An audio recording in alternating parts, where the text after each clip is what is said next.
En question principale, Monsieur le député de Borduas. Merci, Monsieur le Président. Depuis le dépôt du projet de loi 103, à la fin de la session parlementaire en juin dernier, la réprobation est unanime et le désaveu est total. On a rarement vu un projet de loi qui fait autant l'unanimité contre lui.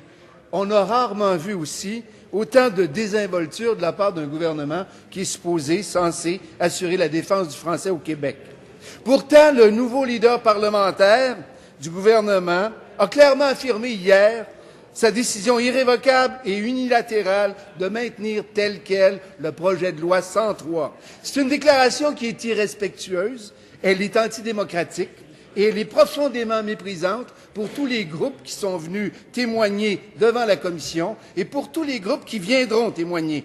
La ministre qui est responsable de l'application de la Charte ne peut pas ne pas être consciente de la réprobation générale que le projet de loi 103 suscite. Est-ce qu'elle est d'accord avec le leader?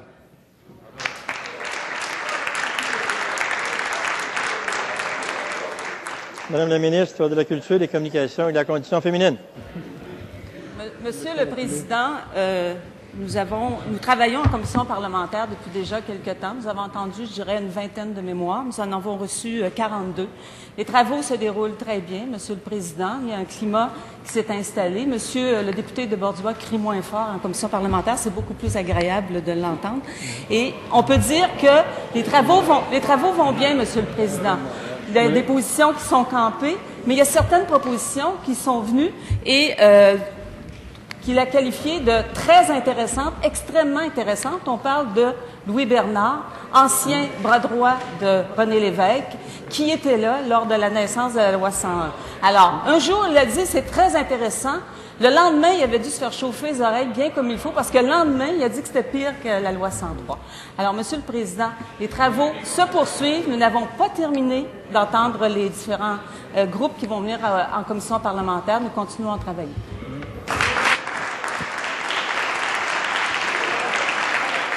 Alors, en question complémentaire, Monsieur le député de Borduas.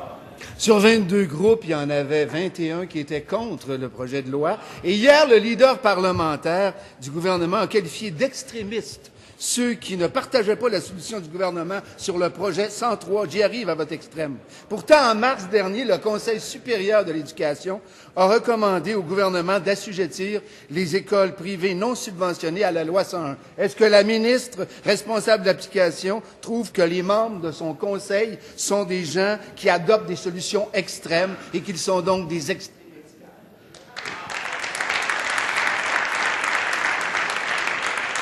Madame la ministre de la Culture, des Communications et de la Condition féminine.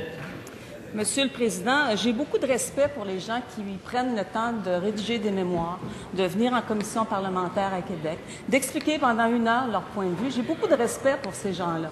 J'ai beaucoup de respect pour les déclarations qui sont faites, et on les écoute vraiment avec énormément d'intérêt.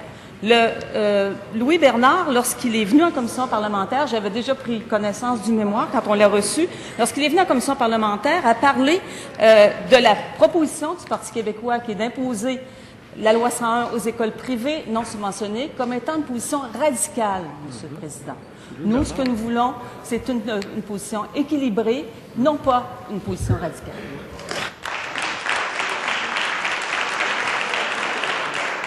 En deuxième complémentaire, Monsieur le député de Borduas. Il semble bien que le leader n'a pas la même opinion que la ministre, puisque lui, il considère que les gens qui viennent, il a traité les professeurs d'extrémistes. Il semble bien que la décision est prise et que tous les groupes qui vont venir viennent pour rien, viennent inutilement. Ce qui signifie que le gouvernement est d'accord avec un système qui sera injuste, un système inéquitable et un système inégalitaire qui est basé sur une sélection par l'argent. Est-ce que la ministre va enfin se rendre à la raison et retirer le projet de loi 103 et adopter, comme